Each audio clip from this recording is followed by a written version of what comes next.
ইত্তেফাকের ভূমিকা আগে যখন প্রতিষ্ঠা লগ্নে মৌলানা ভাসানী যখন সম্পাদক ছিলেন, প্রকাশক ছিলেন, তখনকার ইত্তেফাক আর এখনকার ইত্তেফাক তো এক জিনিস না, প্রেক্ষাপটও ভিন্ন। ঠিক তেমনি আপনি কি আমার দেশের অনুসারী হবেন নাকি প্রথম আলোর? এটা দুটি ভিন্ন পথ, ভিন্ন মেজাজ, ভিন্ন দৃষ্টিভঙ্গি। আপনি কোন মেজাজে এগোবেন? এই দেশেই এই প্রেস ক্লাবের সামনে একসময় শেখ মুজিবুর রহমান যখন সকল পত্রিকা 4টি বাজে বন্ধ করে দিয়েছিল, তখন কিন্তু সাংবাদিকরা প্রতিবাদ স্বরূপ এই প্রেস ক্লাবের সামনে জুতো পালিশের কাজ নিয়েছে। শেখ মুজিবুর রহমান বাকশালের যেমন প্রতিষ্ঠা হয়েছে, কিন্তু সাংবাদিকরা তার সাংবাদিকতা ছাড়ে নাই।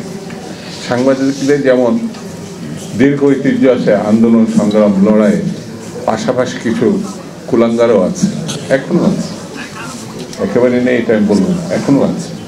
সেই জন্যে আপনারা যে মহতী উদ্যোগে যুক্ত হয়েছেন, আমি তাদেরকে বলবো, দেশ, মাটি, মানুষ, এটা যদি ধারণ করা সম্ভব হয় তাহলে আপনাদের পথ চলা সহজ হবে। যেমন এখন বাংলাদেশের সব থেকে গুরুত্বপূর্ণ ঘটনা আপনার সংযুক্ত যদি হতে পারে, অর্থাৎ 24শে যে মহাপ্রলয়, মহাপরিবর্তনের যে ছাত্র জনতার ভূমিকা, সেই ভূমিকা যেমন ঊর্ধ্বে তুলে ধরতে হবে এবং এটিও তুলে ধরতে হবে গণতন্ত্রের উত্তরণের জন্য আমাদের পথটা কি। গণতন্ত্রের পথ একমাত্র উত্তরণের সেটি নির্বাচন। শেখ হাসিনা বাহানা করে নির্বাচনী ব্যবস্থা ধ্বংস করেছে। তথাকথিত নির্বাচন, সেখানে প্রশাসক ছিল, মানে পুলিশ ছিল, টিএনও ছিল, ডিসি ছিল, মানে নির্বাচন কমিশন ছিল, আর আওয়ামী লীগের লোকদের মিলেমিশে এই ভয়ঙ্কর ঘটনাটাকে দেশের সামনে, জাতির সামনে আমাদেরকে ছোট করেছে। নির্বাচন তো হয়নি, কিন্তু নির্বাচনের নামে এটা চালিয়ে দিয়েছে। একমাত্র সাংবাদিকরাই সেটা তাদের অবস্থান থেকে যতটুকু প্রকাশ করেছে, যতটুকু পেরেছে, তারাই কিন্তু জাতির সামনে, দেশের সামনে, বিশ্বের সামনে তুলে দিয়েছে।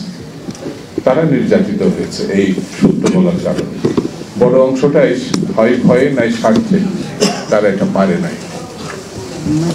এখন একটু আলমগীর তার বক্তৃতা আমি শুনছিলাম যে এই পথে আসলে সত্যের পক্ষে কাজ করতে হবে। আসলে আমি মনে করি মিনিংলেস জব না করাই ভালো।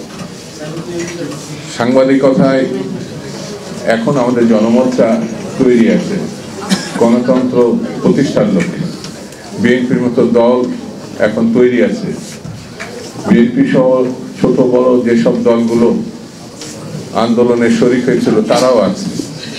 এখন কোনো তালবাহানা জাতির সঙ্গে না করা ভালো।